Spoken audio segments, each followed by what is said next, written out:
Okay, it's just driving around in the Cybertruck in the rain. As you can see, I need to use the windshield wiper. How to use the windshield wiper, this large windshield wiper. There's a switch on the steering wheel here.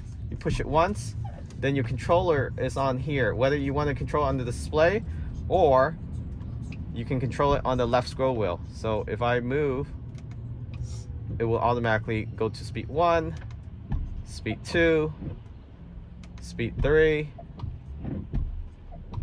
and speed 4, which is pretty aggressive.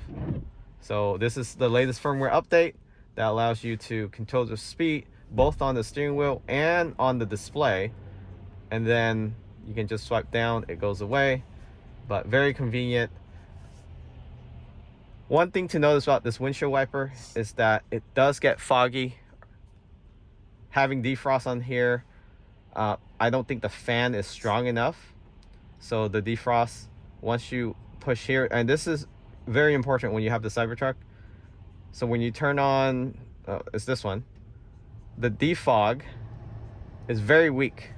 So if you urgently need to defog, you can't increase it, right?